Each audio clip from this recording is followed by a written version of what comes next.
Hello and welcome to a very wet British summertime here in Beaulieu. Today I'm attending an event that I've wanted to do for quite a while, Simply French. It's one that has been running for several years now, and I've missed out the last couple, and I really desperately wanted to get down here this year. Drove down yesterday in a bit of a heat wave all the way from Yorkshire. Today, as you can see, the heavens have opened. It's absolutely hammering it down, but there's still some fantastic cars that have turned out. Some rarities as well. Followed this car in this morning, Citroen SM. These are absolutely gorgeous cars, really stunning. These are from that era when sort of Michelin Citroen was involved with Maserati. So you got this V6 engine under the bonnet of these cars as well. They still look like they're from the future. In fact, driving in, my wife clocked this car and said it kind of looks like a car of the future from the past, and it's absolutely right, they do. You've got this beautiful sort of aerodynamic teardrop shape at the back of the car, this clear front all the way across with the number plate in there, and then these headlights. Obviously you've got all the fancy swivelling lights as well in there. Just spectacular cars, and of course you did get the Citroen hydropneumatic suspension as well, so I imagine the ride must be incredible on these. Anyway, lots more interesting cars to look at. I think it's going to be hard getting hold of some of the owners for interviews today, because you've got a museum here at Beaulieu. You've also got the house and a few other attractions as well, so people tend to disappear off inside to escape the weather. Got a beautiful Citroen GS Palace here. It looks fantastic in this sort of coppery brown colour as well, doesn't it? Really nice looking car, that one. Peugeot 504 Coupe, I can't remember the last time I ever saw one of these, a real unicorn. French were really good at making these big coupes. Really, we could do with a few more French coupes in the world, I think. Obviously Pininfarina styling as well, and well, it just speaks volumes, doesn't it? They really do say a picture's worth 1,000 words, and I think in the case of a car like this, that's probably right. And the 504 wasn't the only rare Peugeot on display. Check out this lovely little Peugeot 204. I actually featured a very similar car to this quite recently. In fact, if you haven't already done so, you may wish to check out my video from the Brooklands French Car Day, after you've done watching this one, of course. Peugeot 104 debuted in 1972, initially only available as a 4-door saloon. The engine was a joint development with Renault, but its design was very similar to that of some of the old British Leyland engines, with a gearbox in to save space. This is a later model hatchback version. It was also offered in a 3-door as well. It actually shares its body structure with the Citroen Visa and the Talbot Samba, and the mechanicals did actually continue on in a slightly different body in the Citroen Visa. The car actually continued in production until 1988 alongside the 205. This car may well have UK number plates, but don't be fooled, because this is a left-hand drive vehicle and it's too early to be a UK spec rally. This actually appears to be the European version, which had the TU24 1.3 litre engine and was all only available in white. There was also a German market version of the car with a 1.9 litre engine, but a few years later we did actually get our own rally in the UK with a different version of the TU engine, available in white, yellow or blue. Les 205 Griff, a high specification Peugeot 205 based on the 1.9 GTI, missing the red pinstriping, but what we did get was this laser green paint, anthracite coloured alloy wheels, and a very generous interior specification including leather upholstery. You also got things like ABS. I think pretty much the only option omitted from here was air conditioning. The pre-facelift Phase 1 version of the Peugeot 106 is becoming quite a rare sight on Britain's roads. This one looks great with its body colour bumpers and front fog lamps, being that it's an XS trim, although it does omit the wheel arch spats of Big Brother, the XSI and the Rally. It was also nice to see a pre-facelift version of its larger sibling, the 306. The 607 was Peugeot's luxury vehicle for the new millennium. It was actually quite conservatively styled compared to similar offerings from Renault and Citroen at that time. Of course, there was a good selection of 205s on display there as well, but one car that really stood out and caught my eye was this Peugeot 405. The 405's always been quite a handsome looking car, and this particular model was the limited edition Le Mans. The Le Mans was based on the MI16, which was a pretty quick car. I actually know someone who's got one of these, though it's not currently on the road. Though having recently reviewed this car's replacement, the 406 with a V6 engine and manual gearbox, I'd be quite keen to have a go in a 405 as well. Group B rallying in the 1980s spawned some of the most bonkers homologation specials that the world has ever seen. One of the most notable was the Peugeot T16, which looked very much like a 205 but actually probably shared very little under the skin. If a turbocharged mid-engine four-wheel drive rally car was a step too far, though, there was another option. In 1985, Dimmer Design of Belgium would produce you one of these. These T16 inspired Dimmer cars really did look the business. The following year, Terry Pankhurst became the UK agent for Dimmer, and you could have actually had your very own Dimmer converted 205. There were also a number of highly modified specials, one of which was a Dimmer 205 4x4 Cosworth. The thing with these is they were always intended to be more than just a body kit. The cars were supposed to be improved in so many other ways. There are also a few other interesting Dimmer kits available as well, such as for the Renault 5 and later for the Mk1 Renault Clio. Fast forward to 2020 and there was a talk of a reimagining of the original 205 Dimmer, this time based on the running gear of a Peugeot 308 GTI. This car promised to be both lighter and more powerful than the original cars. The pandemic did seem to slow the project somewhat though, and I've not heard any news of this project since, but it would be interesting to see what comes of it, and I think it could potentially do very well. At the time it was suggested that this car could cost in the region of about £80,000 or £90,000, though that was a few years ago. But based on the success of the Tolman 205 GTI, I think there could be a real market for these cars. Now, something we never saw here in the UK was the Mk1 Renault Twingo, left-hand drive only car to replace the Renault 5. We didn't get them built in right-hand drive here. We continued with the Renault 5 as a sub-model to the Clio. Now, we've got quite a few, as I say, in the background behind me, and there's actually some up that way as well. Reason we've got so many here this year is that we're actually celebrating 30 years. I have to believe it's 30 years since the Twingo first came out. As I say, we didn't see the Mk1. The first Twingos we got here were the Mark IIs, which were quite a bit different, to be honest. These cars were really innovative. There was a monobox design, much like the larger Renault Espace. You sort of had this straight back end and then a windscreen and bonnet that just sort of blended into one shape. Obviously the doors and things are very thin, like a lot of small cars of that era, but the upshot of that is the space inside. They are absolutely cavernous. I had a sit in one of these last year, and I was amazed by the space in it. In fact, the owner of the particular car I sat in was about 6 foot tall, and he had no problem whatsoever getting in the car. They did a few versions. Obviously, we've got the ones with the colour-coded bumpers, which were the later facelifted cars. Obviously, there were some sort of plush specifications as well in those later cars. Like I think they did an Initial Paris model with leather interior and everything in there. Such as this sort of yellowy, mustardy coloured car behind me. That's an earlier pre-facelift car with the full grey bumpers. A lot of them did get these sort of canvas roofs on, and the early cars, we got like the yellows, the greens, the purples. It was supposed to be sort of a fun car for a youthful sort of buyer, and Renault really did tap into that with some sort of bright body colours and some bright interiors. I managed to apprehend an unsuspecting owner of one of these fantastic Twingos for a quick chat and a look around the car. Bob, you've got this fantastic early Twingo.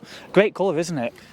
It was one of two colours that I wanted, so I did eventually get the car that I was aiming to get. Yeah. Now these cars obviously were never available to buy in the UK. How did you come by yours?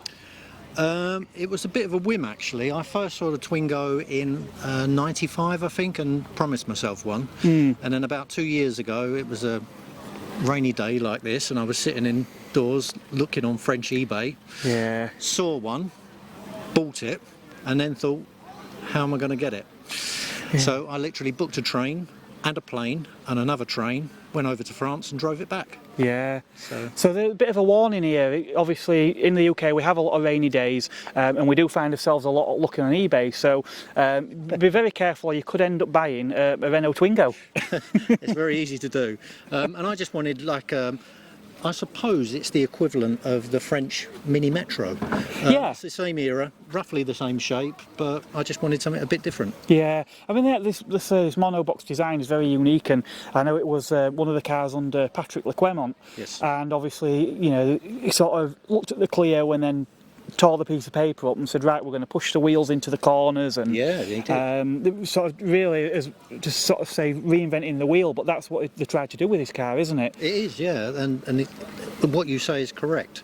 He wanted to make the wheels as near to the arches as he could, so the That's track right. is very wide. Yes. Although the wheels are very small, the track is very wide. Which were one of the things that Patrick didn't like about the Clio, wasn't it? He actually criticised. He said, know about that. yeah, he said that he looked at the Clio and he says, no, he says, this is how we got it last time, but we want to push those wheels out into the arches. And he did. If you Yeah. look at it from the end, and you can see how wide it looks on those titchy little wheels. It looks like a shopping trolley. Yeah, and obviously everything was about maximising that interior space, wasn't it? But Which he did very effectively. You can easily get 5 French farmers with 4 crates of chickens going to market inside. yeah.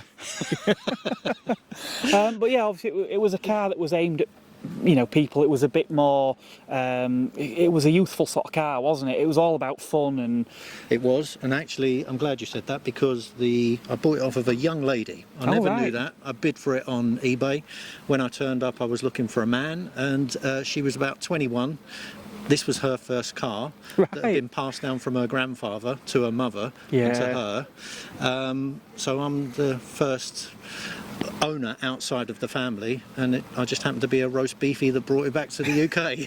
And the sort of process of the import, the papers and everything, is it a difficult process, or? It was a difficult process because when I brought it back, we were in the middle of lockdown. Right, okay. So it was really extended. It was really laborious, and I wouldn't say to people don't do it. I would say do your homework before you do what I did.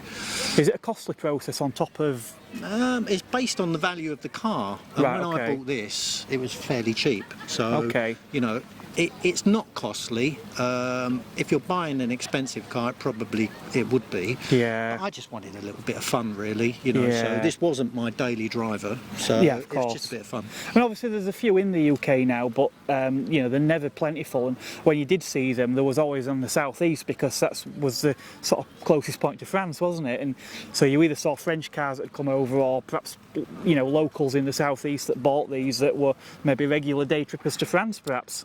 Well, you're talking to a regular southeastern man. I live 5 minutes from the ferry port. Right, and That was okay. the reason it was so easy for me to get home. Yeah. I literally drove it home. Just a day trip, and yeah, I went over to France, drove it back home. I got the ferry on the same day. yeah. So they are very easy to buy. If I was going to give someone some advice, and it's pretty much the same as if you're buying an American car, go for a car that's from southern France. All Because right. they don't have salt on the roads. Oh, okay. Whereas in northern France, you're more likely to get a rusty one. This one, Right. it's got a few dents on it, which is typical of a French car, but you can eat your dinner off the underneath. So another top tip there, buy one from the south rather than the north. Yes. Yeah, but it's interesting how you say about the car being handed down. Something I've noticed in years past when I've sort of ventured over to France, you do see a lot of older French cars. In the 90s and early 2000s, you know, you used to see loads of Renault 5s and things, and they all look battered, and particularly if ever you go to Paris, the bumpers are there for a reason. Oh, yeah. There's no space that your car cannot fit in. You just have to use the bumper. So move that next car along a bit. Yeah, so it's you know, it's quite common to find these cars a bit dinged up and things, but Yeah. And as I say, this one's been passed through the French family, so Grandad had it, the mum had it. God knows what's been in and out of it, and especially as soon as the granddaughter got it, she probably had about 10 friends inside. So probably, yeah. But it's quite well preserved, you know, Yeah. for a one family car. No, it's stunning. It's a great little car, and thank you very much for having a chat with me. It's obviously the weather's horrendous, so I'm not going to ask you to open that No. that roof today. But Well, I opened it before it started raining. I felt a spot of rain, and I thought, typical, it's me that's caused it. So we've had days and days of sun, and look at this. Never Yeah. mind. It's simply French with simply British weather. exactly. Well, that's fantastic. Thank you very much. You're welcome.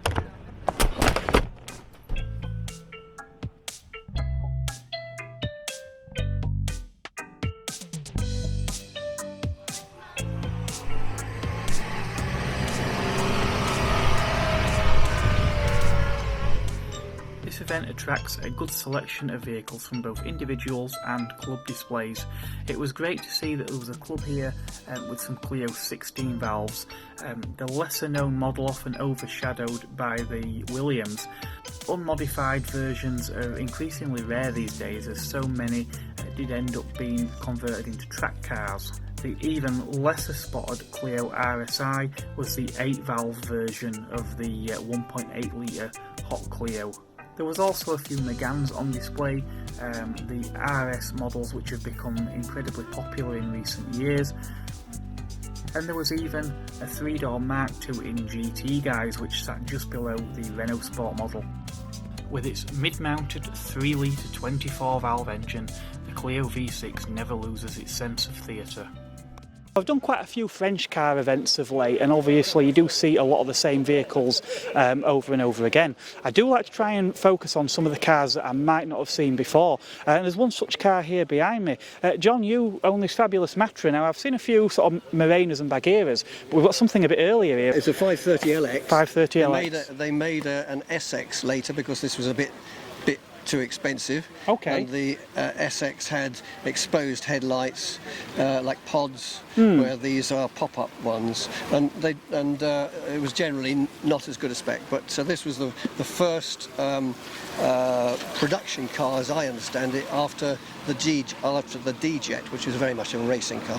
Yeah. Yeah. So And this obviously, is 1972. This. yeah, and obviously Matra's roots sort of were in racing cars anyway, weren't they? Yes, very much so. Yes. Yeah, obviously. I think Graham Hill has some success in some of the Matra racing cars. Oh, right, okay. I don't know. Yeah.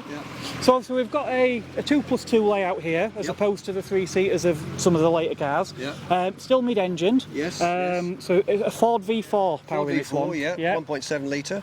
The idea is that it's very compact and short. Right. So that the they've got enough room for a usable boot, which is about that size there. Right. Yeah, Okay. So it's very useful. Yeah. Ideal for weekends like this. Yes. Yeah. Small children in the back, also a bit of luggage, and a spare wheel in the front.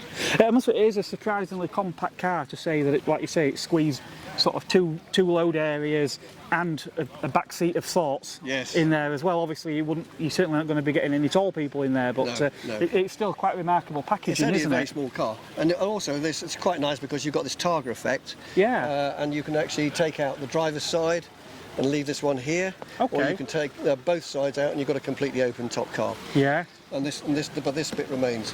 Yeah, it's a stunning looking car. I mean, it's quite a departure from the styling of this. You can tell it's a different era to the Bagheera and the Murena. I mean, there's so many more curves on this car. Yes. I love this sort of this line as well, with this grille here, and obviously how the arches flare, and it's a really shapely little car. Yes.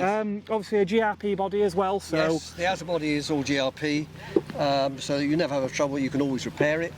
But the inner, take all that away, and you've got a metal framed body inside. And I imagine if there's any problems with these cars, that's where it's going to hide it, isn't it, under the skin? Oh, very much so. Yeah, this was very, very rusty when I bought it, and it's taken 4.5 years to restore it, get it back to do all the mainly welding, which was done, and the engine, steering, gearbox, absolutely everything, suspension. Any particular parts of that restoration that proved more challenging? Any particular parts, availability, anything like that? I think any sort of body parts, inner body type of parts, very difficult to find. Yeah. Matra Magic, I think, are making some of them now, but they're very, generally speaking, you have to be able to do some MIG welding and fabricate the things yourself. Yeah. So that's for a lot of people, they like the idea of a classic car. Yeah. But in actual fact, when they can't weld, they haven't got a workshop. You need a workshop to do this sort of Obviously, stuff I'm finding not having a garage myself, it's a problem. Isn't it? Yeah, it is. It's difficult working, especially when weather like we've got here, but British summertime. And this is British summertime.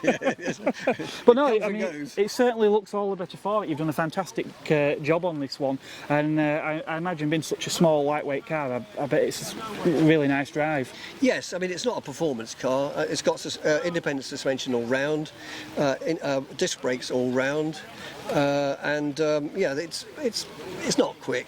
It's just a But nice still, car to drive. independent suspension all round. This for the time. I mean, what year of 72. This 72? is, So yeah, it's pretty advanced for its time then. Very much so. Very much so. Yeah. Smashing. It's yes, that was quite an innovation because most of them had live axles. Things like Heelys and what have you. They had a live rear axle and just leaf springs. Well, this has got coil springs all round, and the whole thing is independent. So it's quite a nice ride actually. Yeah. It's a bit noisy because of the engine being there, but that can be dampened down with some soundproofing. Yeah. But it's, Excellent. Yeah. That's smashing. Well, thank you very much. You're welcome. So I've come down here with the Mk1 Coupe today. I'm a member of the Renault Owners Club, but we also do quite a bit with the Renault Classic Car Club.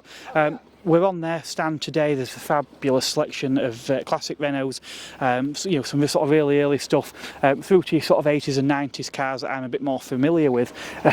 Really like this van here behind me. Obviously, some of the cars are sort of pristine restorations, and some obviously have evolved a little bit. So like this van, for example, has got what looks to be a Clio or 19 three-spoke steering wheel from something like a 16 valve maybe, or a Williams. Seats are from a Clio Williams as well in there, and we've got the pull ball on the gear lever and stuff. So it's a really interesting looking vehicle. Really like that roof rack with the spotlights and the spare wheel on top as well. So yeah, really interesting looking vehicle.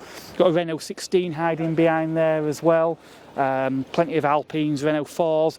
One car I do want to show you though, there's a Mark 1 Phase 1 Renault Laguna. The reason I want to pick this particular car out is because it's a Phase 1 estate. The estates actually came much later in Mark 1 production.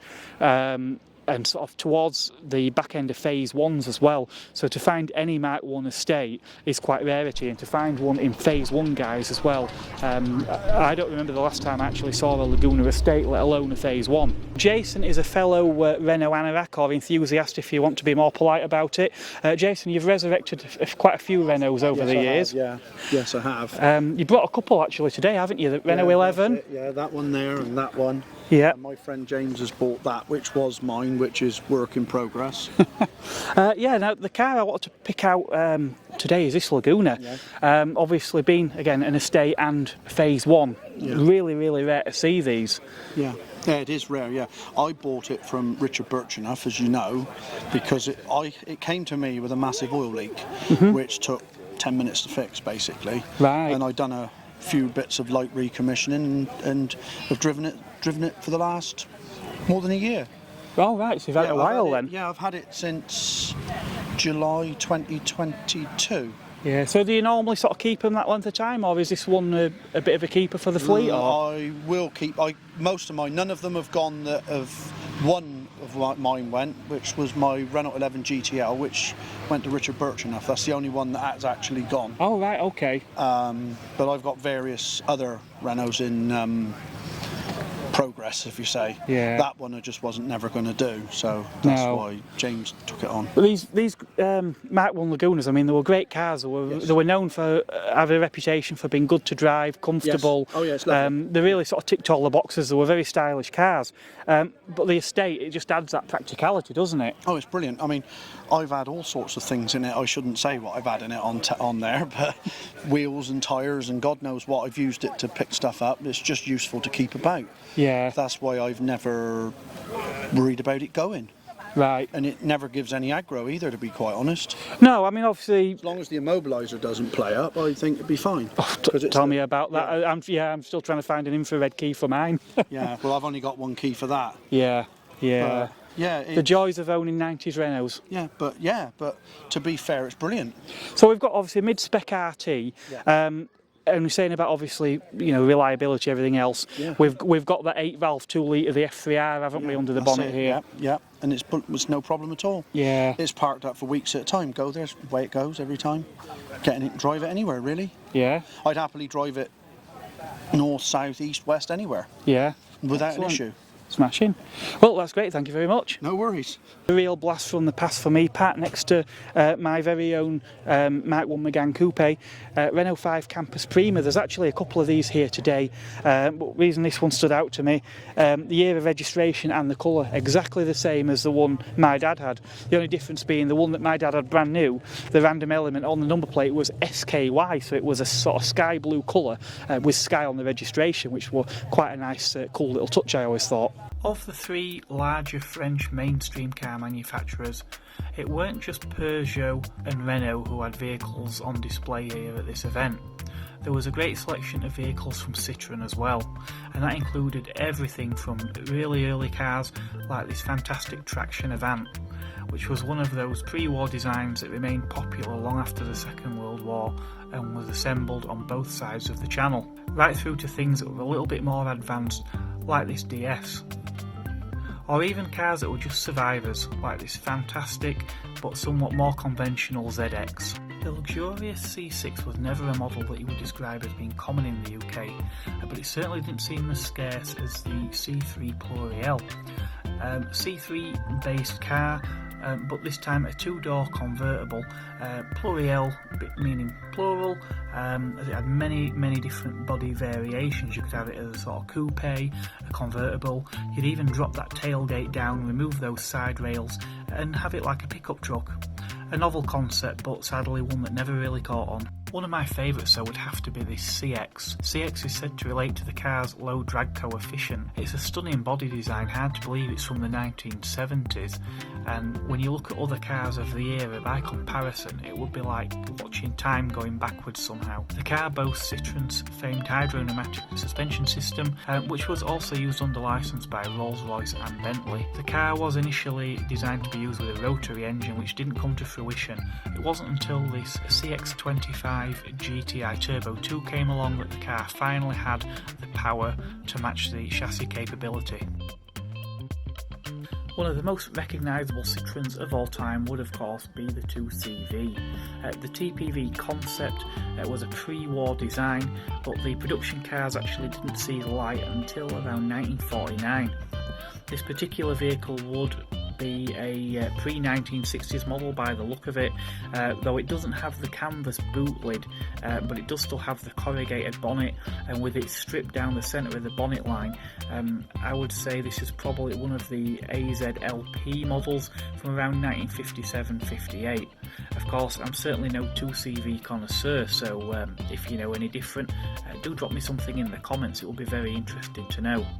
In the 1980s, the 2CV spawned this Lomax kit car using a 2CV chassis and engine, but with a bespoke Lomax body.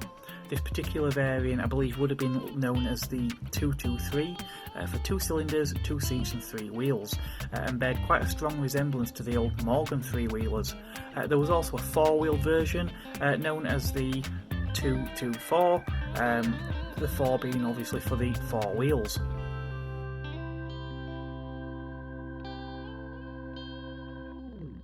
One classic Renault that I've not really shone a spotlight on yet is the Renault 12. One such vehicle is owned by Andy here. Now Andy, you acquired this car a little earlier this year, I understand. Yes, I acquired it in April 1st. So your first Renault 12? No, I've had two. I had one in the early 90s. I had a 77, bright yellow. Oh right. So this is my second one. Yeah, obviously quite different than if it were bright yellow. This in this dark green. It's yeah, and also this is obviously first year registration UK. So my later one was a little bit different. Yeah. Yeah. So how do you obviously you like these cars if you've had more than one? How do you find the experience of sort of owning and driving these? It's no problem at all. It's very comfortable. There's not a lot of obviously things too much to go wrong, like a modern car. I find I use this for work. So I drive this to work at least once a week. Yeah. So it doesn't sit in the garage, it sits outside under a cover. Yeah. Luckily, when I bought it, everything's there. So I've not got to source things for it, so I'm quite spoilt there, really. That's half the battle, isn't it? It starts first time, and it drives, and I've not had any problems. Yeah. I must admit, it looks a lovely interior as well for the sort of era of the car. First week I picked it up, I put 300 miles on it. Right. I just wanted, because it had been sat, we think, nearly 2 years. Right. Yeah, unfortunately, the gentleman who owned it before me passed away, and it was just put into a garage. Okay. And then came out of the garage maybe a year later, was started up, put back in again, and then it came up for sale. So it was just waiting for the right buyer to come along, and It was complete chance. yeah. It really was, yeah. I just had a phone call one day and someone had been offered this car for sale. I saw 5 pictures, that was it. And they were very close pictures in a garage, covered in dust, maybe a few sheets, and made a decision just to go and buy it. Yeah. Yeah, so that was it. So I went and bought it and drove it back from Reading Right. to Portsmouth. Yeah. Yeah, with no problems. Yeah. Well, I always say they're built to be driven. Yeah. So yeah, Yeah, definitely. nothing worse than leaving it too much in the garage all the time. It needs to be started and driven. Yeah. No, that's fantastic, and I say it's a great looking car. It No, it is. It is. It's in good condition. It's one owner from new, right. so I'm obviously only the second owner. Yeah. So and he kept it really well, which is good. And I've got books with all the parts that have been put in and all the servicing, which is always a help. It sounds like this 12 will be staying with you for a while then. It will. My son loves it, and my daughter loves it. I love it. Yeah. Yeah, this isn't going to be sold on quickly. This one should stay for a few years. Excellent. That's great. Thank you very much. Thank you. Now, a car that I've only ever seen in books is a Renault Frégate. This is a 1959 model, and it's a trans fluid, which I'm told it's a semi-automatic transmission. And this particular car also has quite an interesting history. For the first 15 years of its life, it was owned by Renault themselves. Obviously, it's been through a few owners since. It's showing around 31,000 miles, and I'm told that if you were to look underneath it and sort of really inspect the car, everything in there suggests that mileage is probably genuine. It's a beautiful car, really is stunning. You can see obviously elements of sort of French style in there, and obviously the influence we got from American styling of that era, you know, things like this sun visor on top as well. Some really beautiful details. I really like that case in the back as well. I'm told that's an Air France pilot's case. It's really nice. Sometimes the little things, little extras on these classic cars that sort of really make them. Well, I think that rain scared a few people off earlier today, but there's still some fantastic cars here on display. Renault 16, quite nice to see this one here. I always think these are such an interesting car because we had this sort of front mid engine, and you had a different length wheelbase on either side of the car as well due to the design of the rear suspension. Really sort of crazy setup. Loads of suspension travel on these as well, so I imagine there must have been quite a comfortable ride, and obviously a very early hatchback as well. So again, to think about when these cars were launched, it must have been really sort of cutting edge in its day. Yep, so many other great cars as well. There was a lovely Renault 25, but that's left already, sadly. Got a couple of 21s over there, a hatchback, and then we've got a saloon, which is a turbo as well, and that's either a 15 or a 17, I think I can spy over there as well. So many great cars I just haven't yet managed to get round. So I'm going to have a bit of a rush around, just try and capture a few more vehicles before the end of the day. Another vehicle you never ever see, Renault 17s.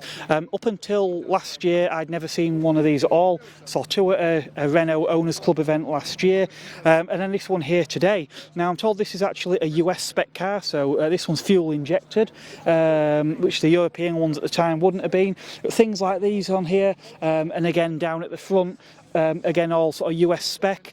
The other change on here, I'm told this is a Mark II, but the front bumper is more like what would have been on a European Mark I, with the chrome round. It was obviously felt by Renault at the time that it was more suited to the American market. Obviously they did like the chrome, and I have actually always felt that these, with these sort of louvers and things and the shape of this back end, there's something about this that does look sort of very 1970s American car sort of design style.